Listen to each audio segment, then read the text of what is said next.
Hi, and welcome to the R2RB Woman Entrepreneurs Podcast. And today I have with me Ashley Miller, owner of Lively and Company. And Lively is located in Delaware, but is accessible from anywhere. You can connect with Ashley and Lively, making it worldwide. Ashley, thank you for being my guest today. How are you? I am feeling awesome. Thank you so much for having me. This is such a great opportunity. Oh, I'm so glad you're here. Thank you. And I like to ask two questions to get us warmed up. What is your favorite app on your phone and why? Okay, so I struggle with picking favorites because it's, depends on the time of day you ask me, but typically the most, I would say, pronounced apps that I use on a regular basis that are just like my go-tos would be Pinterest. I usually go to Pinterest before I even Google something, because it's just a great source to find answers to any kind of pressing question that I have, from like what I'm making for dinner to how in the heck am I going to build that kind of piece of furniture. And then the other would be Facebook, but mainly the marketplace feature. I'm not, I'll share later. I'm just social media and I are still not friends. We are a working relationship, but Facebook Marketplace and I are very well acquainted. I just love going on there. It gives me access to pieces that I otherwise probably would not be able to find, that are such high quality, and that are accessible to me at a very reasonable price. So Marketplace and I are definitely very compatible because it helps me connect with pieces that are just either not made anymore, not sold anymore, or typically just not available in my, direct vicinity. Oh, wow. Okay. I didn't even think about that with connecting that with you. That's great. And if you could sit down and have a cup of coffee with a past or present decor stylist, who would it be? One person that I'm obsessed with, and they're no longer with us, is Milo Bowman.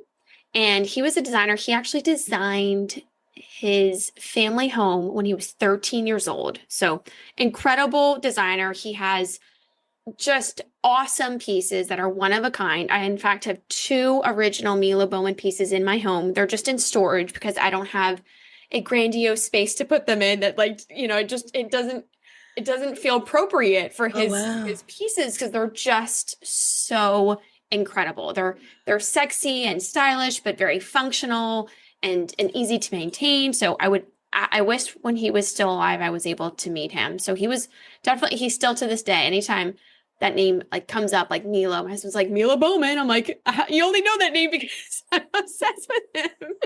But the two people who are alive today that I would love to have coffee with, both of whom drink coffee. So it would work out very nicely. Emily Henderson is one of them. Okay. Did you ever watch the show, The Next Design Star?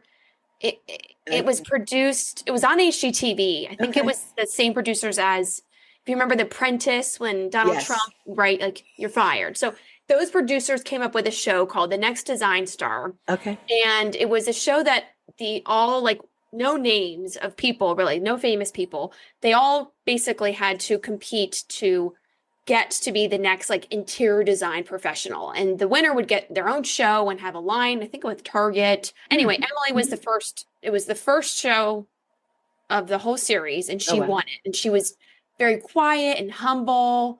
I think she was sick at some points of the show, but she just was so classy through the whole show. Everyone, people are fighting and screaming, and she was just this like poised, calm Professional. person.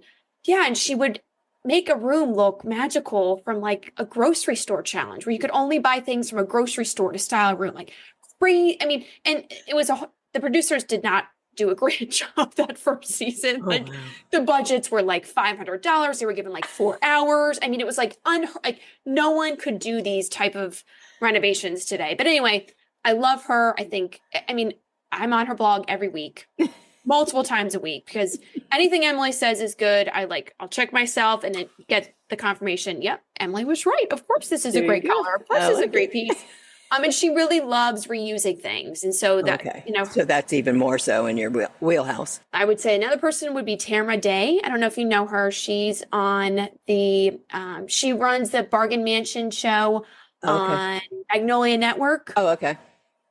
Kim and I actually met Tamara a few weeks ago at the Delaware Home Show. She was a guest speaker, and she just kind of came up, like Kim and I were talking, and she just walked up and just effortlessly like joined the conversation. Like we were all Oh, just like cool. best pals, like sitting there talking. We were talking about outfits, and then it turned into home decor, and then we're talking about home organization. And Tamara's just, standing there with her cup of coffee and like nodding, smiling. I'm like, this woman is like a real this is a real person here. And she That's just, so cool. right, like just flawlessly, another person, so poised, so classy.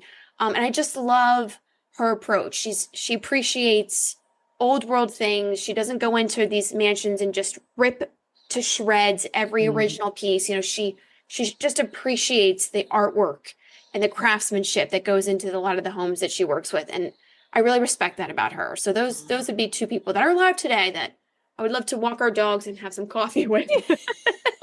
I don't know about you, but I have to have my coffee. I mean, yes, I'm a decaf drinker, but I'm an avid decaf drinker. So, I mean, I treat it like when people are like, you can't talk to me before my coffee in the morning. I'm like, well, you can talk to me, but I just need my decaf. As long as it's decaf, we can talk. And Yeah, that's we'll be good it. to go. Oh my gosh. Oh my, yeah. And coffee has been part of me forever. Really? Forever. Like since adulthood, you've been drinking coffee? I've been drinking coffee, yeah, forever. So who is Ashley Miller before Lively? Definitely less bold. Was definitely less bold before starting Lively. If you were to talk to people who know me very well, they would probably share how shocked they were that like I left a 20-year career and took this leap into starting my own company and really taking this risk. I am not a risk taker. Like I am the most conservative person. I stock away money. I like to save. I will rip apart a vacuum that's not working until I find the broken piece, and then I'll find where I can buy that broken piece, and then I'll install that broken piece, and I'll be working that old vacuum, a couple days later. Like I am the person who just research. So like I got stuck in the research phase for way too long, years before I started this company. So definitely less bold, less risky, the kind of me before Lively. I would say that obsession for home decor and construction has always been a part of me. I mean, it always felt like there was this tension between these two worlds I had to pick. Like when I would be grading papers, I would be looking around the room like, ooh, could I knock that wall down? Or like, wonder okay, let me look at the HVAC system. Okay, there's my intake, there's my outtake of I'd be planning in my head as to like what I could be doing in that room. Meanwhile, I'd be grading papers. And then when I'd be, painting a new room or removing walls, I'd be like, ooh, whose paper haven't I got to lately? So there was always that tension, right, between these two worlds of mine where they just kept competing for my time, my creativity, my energy. And it wasn't until like a year ago, I finally saw the light where it was just like, wait, could I actually overlap these two? Like, is there an opportunity where I don't have to pick? Like, Right. I can still be the educator and still be obsessed and passionate and creative with this home styling and construction. And so until I had that epiphany, there was always, just self-doubt and just fighting those constant urges of like, which hat am I wearing and how do I keep the passions with the two of them, but they would never, be friends. They would never overlap, at least in my brain. So with that, did you have other family members that are either in the design or the construction? I mean, you must have gotten that drive and that passion from somewhere along the way.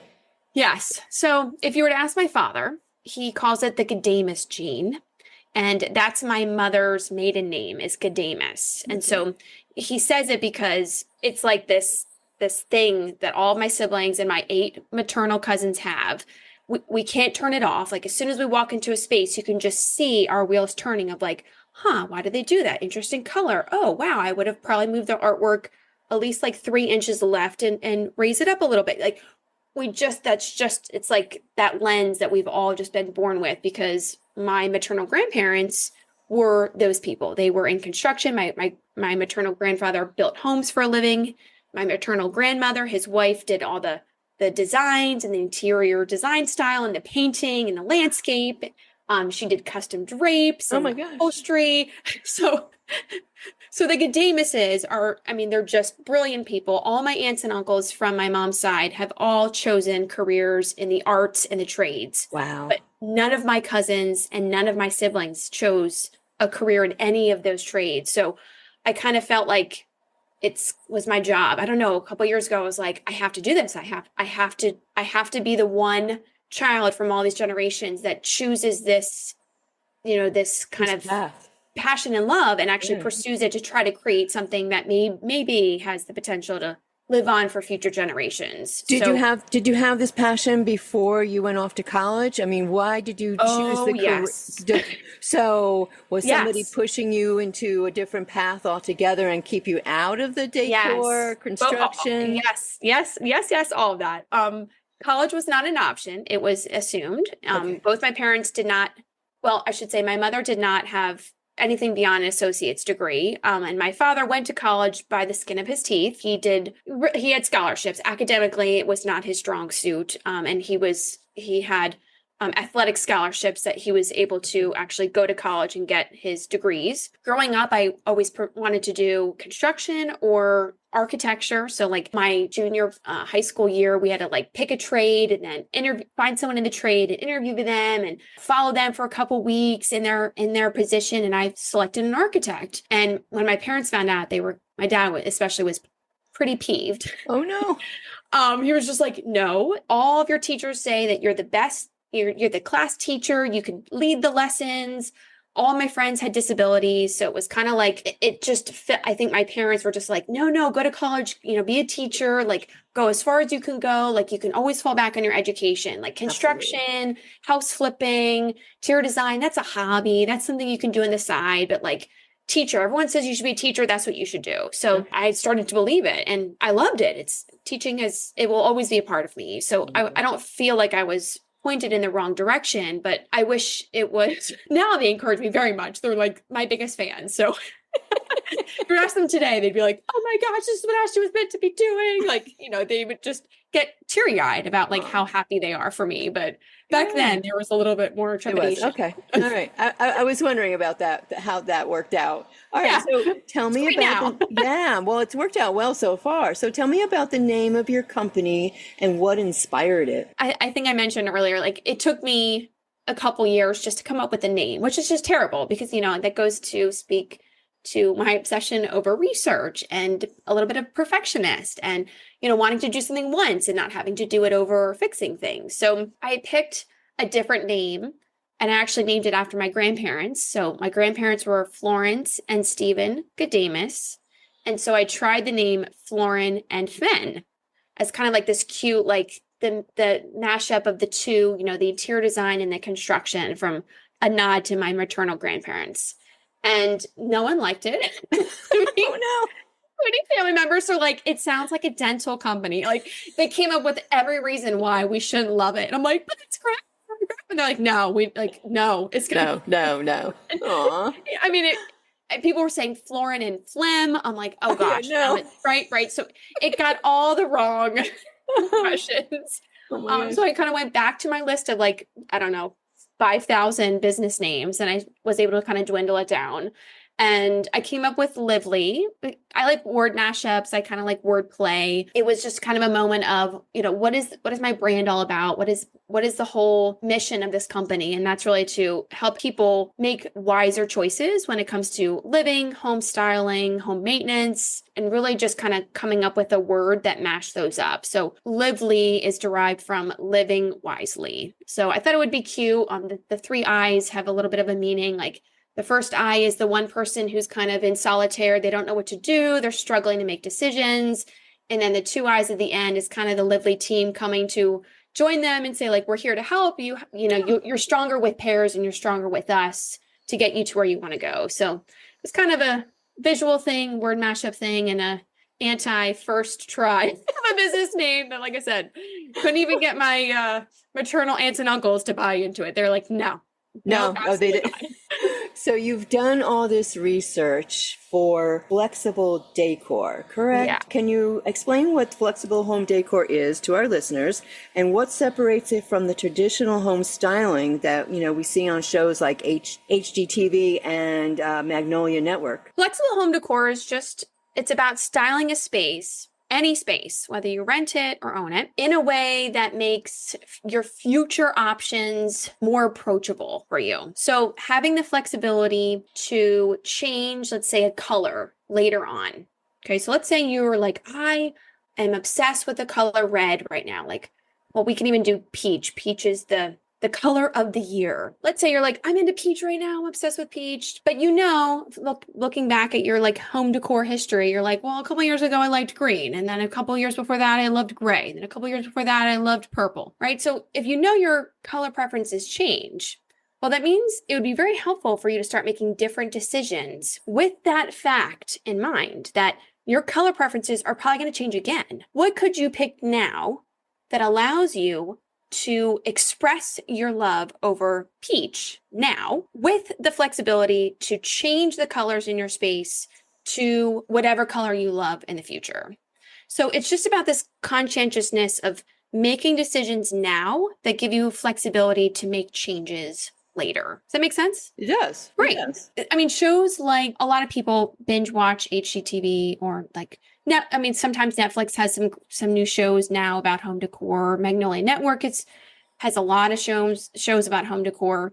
All of those shows, whether they're on the background while you're cooking or just kind of going through life, or you're actively sitting there watching it, most of the discussion is around what the homeowners want now or love now, as in like live, like, okay, so you love green now, so that's why we did this green and this green and this green, and you'll notice green, and they're like, yeah, yeah. Or it's like, oh, you love open floor plans, we're knocking all these walls down, yeah, yeah. There's no conversation about, hold on, did you like open floor plans 5 years ago or 10 years ago or 20 years ago? Okay. So you didn't like it before, but now you like it. So what would have to change in 5 years from now if you go back to what you used to like? How hard would that be to change everything again? It's really a single question. Like, what could we do now to give you the more options later when your taste changes? Just that one question would change the entire dialogue for all of these shows. Absolutely. And I wish people were talking about it because we know there's fast furniture. We know there's fast fashion. I mean, they're changing their minds at such a rapid pace. Most of the culture just can't keep up with it. It's just, it's happening so fast. Right. Yet we are producing more waste than we have ever produced as a country. So if we're changing our tastes so fast and we know how harmful overproduction and overconsumption is creating for our environment, well, where's the happy medium, right? Like, what is the option in between? Can we have option and choice now without doing so much damage in the future or even today? Right, right. Flexible decor, I think it meets both of those, I think, really critical necessities of today, but considers how helpful it's going to be for our future and our future generations. And I wish that was being discussed on those kind of shows, because we have to be having these conversations about sustainability, how we're harming our environment with fast furniture. Like, we have to be having these conversations, because if we don't, we're just going to keep doing the same things we've been doing, and people are just going to be doing what they want to do now, and then they're going to want to change it again later, and then everything's just going to go in the landfills. So exactly. So let me ask you this though. So when you were starting to formalize in your mind the business that you wanted, your concept, when you were doing research, did you speak to people? Did you speak to others that were, going to be in, getting decor ready for their new home or their apartment? And did you ask that question about, had they ever thought of flexible decor?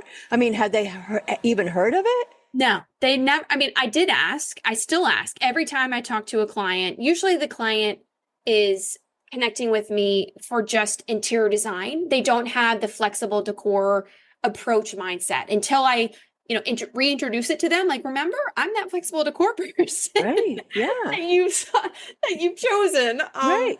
And when I explain it to people and I walk them through it, or it, just kind of authentically, naturally, organically comes up in a conversation as we're making design choices, So like I have a client, she's like, oh, I really want a blue couch. I'm like, okay, do you love blue? And she's like, well, yeah, I love blue. I'm like, what color was your old couch? Red. How long ago was that? Did you have that couch? Oh, just a year ago. I'm like, oh, you loved red then? She's like, oh, I loved red then. I'm like, you don't like red now? Oh, I hate red now. I'm like, okay, so what kind of couch we pick that's blue now that's not going to be blue later? And she was like, I'm like, because Ah, you just loved red and now you don't love red anymore. So like, what happens when you don't love blue anymore? And she's like, well, I would just buy a new couch. I'm like, okay, well, your couch takes 80 years to thank you. decompose in a landfill. It's Thank going to you. outlive you. Do you like, is that important to you? If it's not important to you, it's not important to you. And they're like, And people don't stop to think about that. In you fact, don't. and I hadn't even thought about that because when we had our prior conversation, you brought that up. It's like 80 years. The couch you see behind me is going to outlive me by another 40 years probably. So like, Yeah, that's crazy. it is. It And is. people just toss furniture like it's nothing into the landfills. Look, it's not a pleasant thought, right? Like we don't actively go around like, oh, how many people we hurting today? And like, how No, much trash am I no, producing, right? no. Like you have to kind of train your brain to think like, hold on. If I were to throw this out, what are the repercussions? Unintended consequences usually. So me just introducing that question to people, whatever they decide, it's what's best for them. As long Right. as, again, it's living wisely, right? Like I just want you to have the knowledge and understanding of your options and you to understand the choices that you're making now are going to impact the choices you have later. If Right. that's important to you, here's how I can help you. If that's not important to you, here's how either other people can help you or how I can help you to an extent, right? Right. So Right. it's definitely not in the forefront of people's minds. I think because again, like shows that have been on TV for 20, 30 years, they've never put that thought into people's heads. So it never really felt like a choice to No. them. So I'm trying to change that narrative. Like, no, you have a choice to have a blue couch now or a green couch later. Like you do have a choice. I want to Right. help you know that you have that choice. And so when you are speaking with your clients and you're telling them they have this choice, how do you explain that to them? I mean, what is their choices? Do you don't continue to buy a new couch every year. So how do you approach that? There's usually a dance between how much they want to explore that choice now or kind of, blend that flexibility into their home decor over time, right? So I have clients that are like, well, I don't have the money to replace that couch, but the next time I buy a couch, I want one that you can change the color easily, right? So it's kind of that new lens that they've put on their home decor decision making so that in the future they can start to blend that lifestyle into their home decor. Right. Whereas other people, when I go through their choices and I'm like, hey, here are the 3 brands that offer flexibility with color or shape or texture or whatever. So at first it's usually overwhelming for them because they're like, oh my gosh, I have choice, right? Because it's like, sometimes it's nice just to know like you get 2 choices. Or other times you're like, here's a menu of 6 pages for dinner. And you're like, I don't know what to pick. Or like, now I can, make my own dish. Like it becomes too much of a menu, right? That can shut people down. So I try to help people understand first, like what flexibility do you want? Is it color, shape, texture, use, right? So like a sideboard that can also work as a dresser that can also be mounted on the wall for, like a closet or a cabinet, right? Like I try to understand what are their needs now. And I try to look at their past, right? To see like, how often does your taste change? How often do you like to change the color or Right. the layout of your space to then say, okay, here are some brands that really align with what you seem to want. Let's help you narrow down those choices based on those brands that align with what your vision is for your space. It's such an awesome concept because we don't think that way. The majority of people don't think that way. We don't think sustainability and flexibility, they don't go together in most people's minds. And yet No. that's what you came up with. And so those were your 2 primary ideas for when you were putting the company together. I really wanted to provide people the permission Right. to change their mind. If I were to say to you, Deb, for now until the rest of your life, you can only pick from 5 shirts and 5 pair of pants. You must be able to fit in those 5 shirts and 5 pair of pants for the rest of your life, right? Forget the stains and whatever happens to those. Those are your only choices, right? And you're like, of course, that's not how we live. We can change our diet at any moment. We can change, our healthy lifestyle at any moment. We can change our habits at any moment. We can change our outfits at any Right. moment, right? So like, let's just embrace that. Like, let's stop pretending like we don't change our minds Right. and actually Absolutely. like embrace and give ourselves permission. Like, it's okay to not like red anymore, but we don't want you to have to throw everything in your house away that's Right. red because you don't like Exactly. it Because you don't anymore. like it anymore. Right. So Yeah. like it's kind of mirroring those two. And I think it was really important that people feel that they have the permission to do it and that there's actually options for them to explore Yes. that flexibility. That it's not just like, Absolutely. oh, here's a great concept. And it's like, well, now I have there's no brands that support that. There Right. are. No, and there are, and that's why they hire you. Absolutely. Not only that, so when you're working with your clients, you're just not giving them their options. You're just not telling them about things. You also teach. That Yeah. happens to come from your background. Every moment is a teachable moment, from strangers on the road. I'm like, no, you can't do that. That's not okay. I'm going to show you with my vehicle. That's not okay. Which I know it's really not my job to like teach everybody at all times of the day. I don't know how to turn that teacher side off of me. And so when I work with clients, I make that very clear in the beginning, like, listen, I am not the person for you. We're not going to be a good match. If you're just looking for me to give you a list of everything to buy, you're going to see my style, not yours, in your own space, right? You just want to go through the motions, and this is going to be a transactional experience for you where you just hire me, your space looks renovated and fresh and you like it. And then a couple years later, you're like, I hate it. Now what do I do? But I just spent all that money. I'm like, I'm not for you if that's what you're looking for. So Right. try to make that very clear. Like, listen, I want you to feel more empowered every time we meet. I want you to feel like less overwhelmed every time we have a meeting or an appointment or just, a discussion. Like, I want you to feel less like you are incapable and more that you actually have the tools to be your own designer. It's just about having someone to kind of filter out all the noise and just help you really see that it's much simpler than you make it in your head. And if Absolutely. you're successful in business, you're successful in running your family, you're successful in putting together an outfit, you can do this yourself if you just have someone to kind of guide you through that process. It's like being a mentor and giving support Yes, and then it giving is. them the tools and the Yes. opportunity to take an online class with you or taking the Yes. opportunity to have, the time with you for you to explain more in detail, to give them an education on sustainability and flexibility in the whole process. So that's over and beyond from anybody else that I know of that does home decor, and you're more than just a home decor person. Yeah, yeah. And I think, and I'm not for everybody, right? Like that's some people And that's just okay. need direction, and that's okay, right? Like, Yeah. so as I said, I try to be very upfront with my clients, and telling them, listen, this is my approach. I'm your advisor. I'm not your decision maker. I will help you make your decisions. I will help advise you and coach you, but I'm not the person that's going to pull the trigger. It's not my money that we're spending. It's your hard-earned money that Right. you are going to be leading and guiding your decisions. So Right. I think with my wealth of knowledge and experience, I can help them just filter through all of that overwhelm and noise in their head about what they think home styling is or home Right. maintenance is, and just be like, no, these are the only few things you need to worry about right now. And then we'll take the next step.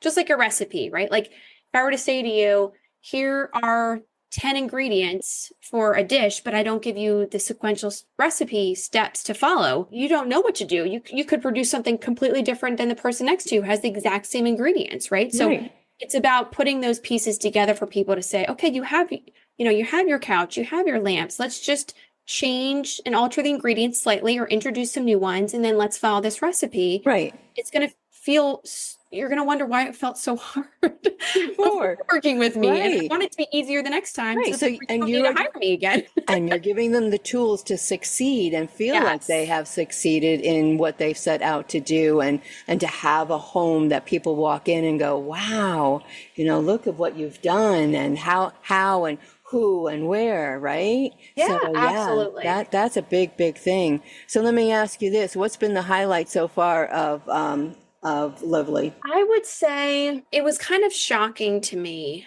And this is it's a very sad epiphany to have, but in education, I think one of the biggest life lessons that I had to learn just through a lot of struggles and challenges was just that many teachers work siloed, right? They have to just worry about their classroom. It's kind of survival of just, these are my kids, this is my class.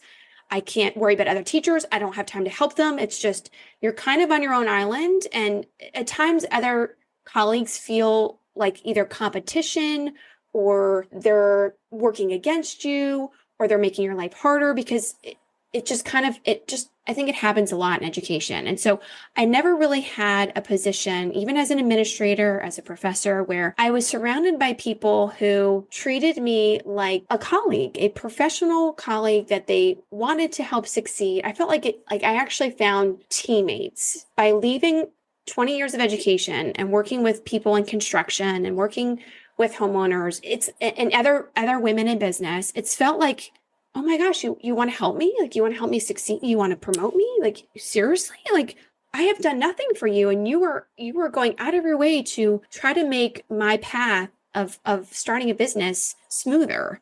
And I've never experienced that in 20 years of education. It always felt like if it wasn't a person making a barrier for me, it was the system, or it was the culture, or it was the environment, or it was the budget.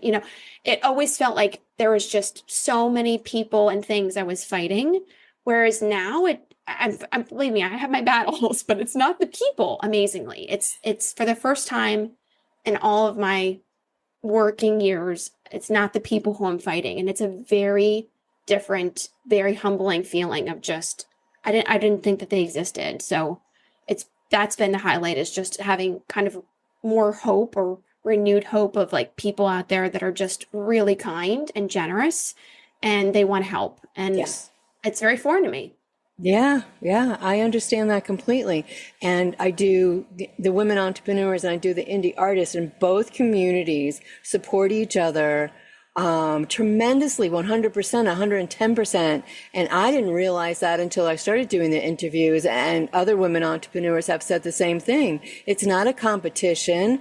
Everybody does you may be in the same field, but everybody does or has a little bit different niche, or they do something, or they add on something different from somebody else. So Yes. yeah, and we all need that. We all need mentors. We all need that support. We all need to be lifted up by each other, and we don't have enough of that, consistently. Absolutely. So I like that. That's been a major highlight. One of the biggest, I'd say. Would you change anything from the first time you started your business?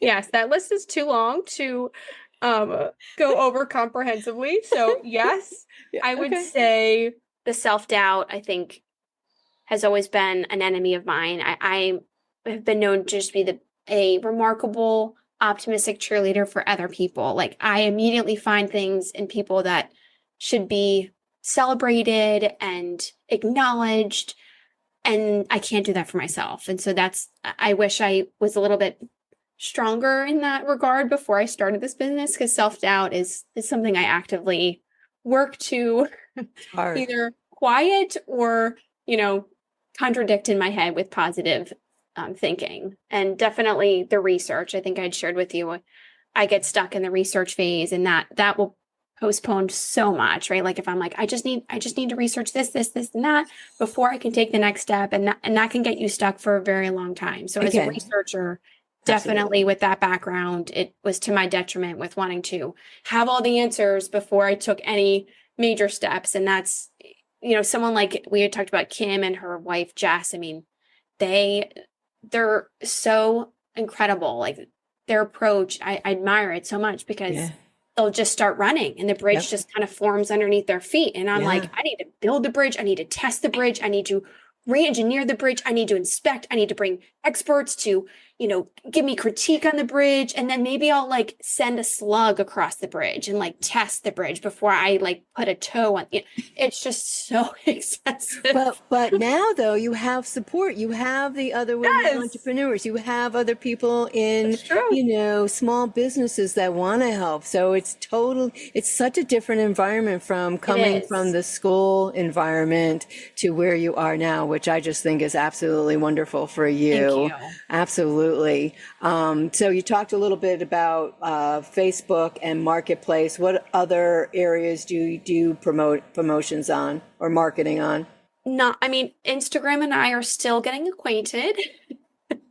I have a coach. She's incredible. She's at least gotten me to the point where I don't treat Instagram like it's an enemy. So I am embracing the Instagram approach. I'm still trying to get more comfortable with being on camera and getting out on social media. Again, I think I'm working against the 20 years of just it being drilled in educators' minds of like social media is bad. You stay off of social media. Like you are the staples and pillars of the community, I mean, I remember like having to train teachers in like I would say mid 2000s, like 2008, 2009, about like horrific stories about teachers getting fired, for one post on social media. I mean, it was like the devil. I mean, it was literally like the 4-letter word. So even today, like when I'm on social media, I'm like, are they a teacher? Like, do I know them? I mean, that's terrible. Like, it's terrible. I mean, because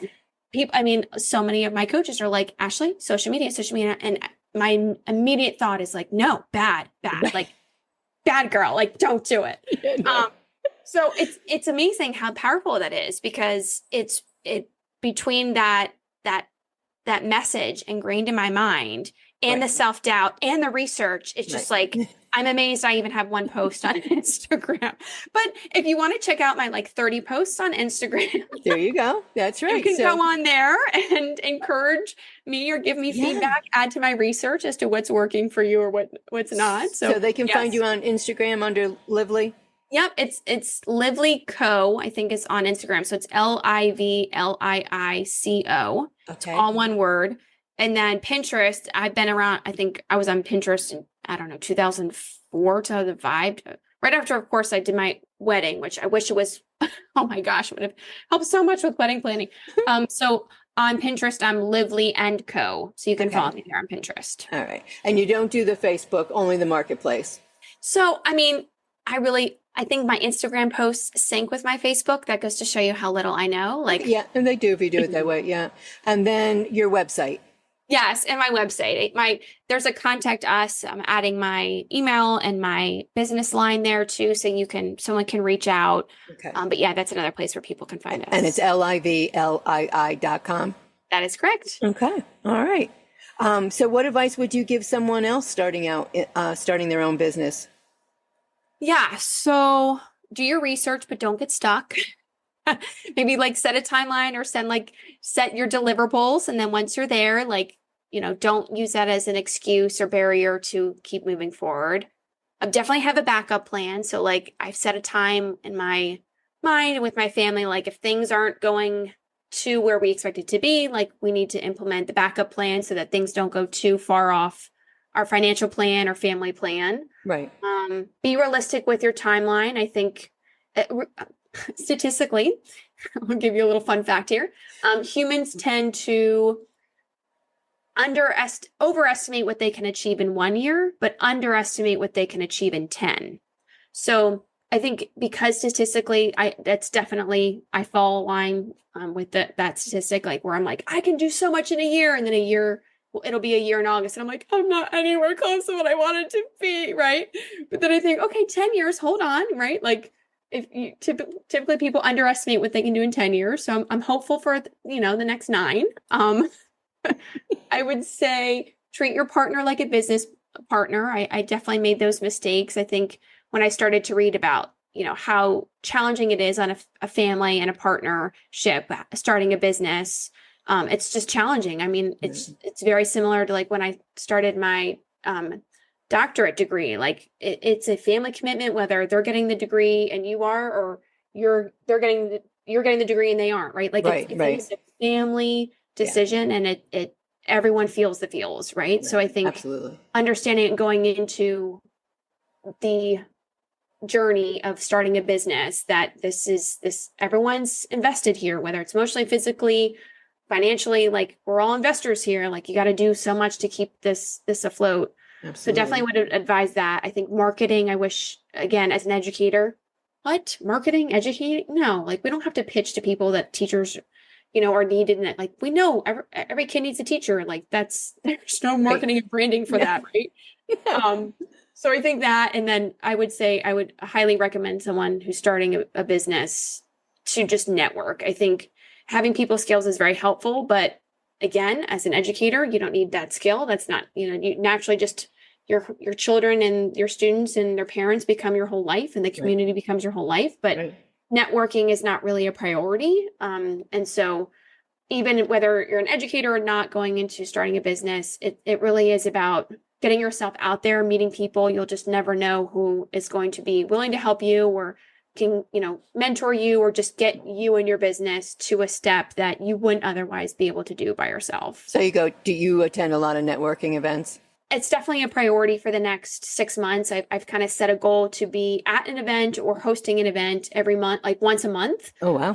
So just to, again, get my name out there, to meet more people. Sure. So I've been able to, I was at the Delaware Home Show in March. I hosted my first booth at the Philly Home Show a couple weeks ago. And then I'm going to be a guest speaker at a Moms and Mimosas event in Dover in the next couple weeks. So, and then I have another event in June. So I'm trying to get, get out there more. I mean, I love talking to people. I love listening to people. So it's not uncomfortable for me. It's just finding people who are willing to give me the time and kind of platform to be able to speak to people. What's your next project or the next thing that you want to add on to your company?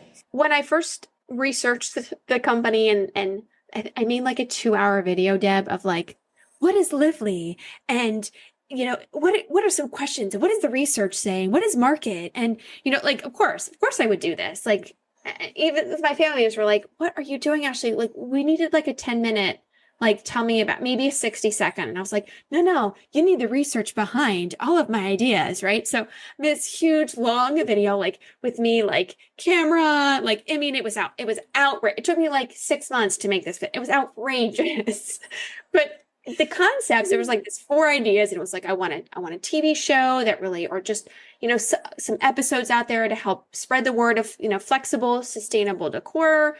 I wanted a brand of sustainable, environmentally friendly and flexible home furnishings. So like, sofas that you can easily change the color, ottomans that you can easily change out the cover, that kind of stuff, but it's using recyclable plastics and minimal metals and those kind of things. Right.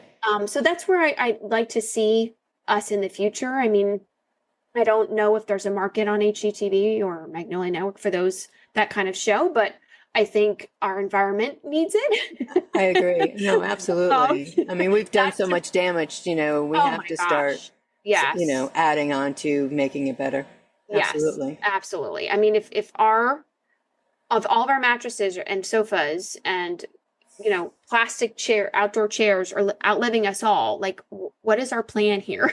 Right, exactly. And I don't think there is one. This is unsustainable, literally. Yeah, literally. No, there's unsustainable. Not. So I'm hoping to have those kind of brands out there and messaging and just kind of platform to be able to help people understand it. Again, it's an option. It's not for everybody, but my goal is to help people understand and recognize and really accept the fact that they have options and choice, and that if they know what decisions are making now and the impact of that, as long as they know what they're doing, then they can't say, 10, 20, 30 years from now, oh, I didn't know I was hurting the environment. I didn't know. Well, ignorance is no longer an excuse anymore with the damage we've caused to our environment. So absolutely, you need to know, and you just need to accept that those are the decisions you're making and own it. Right.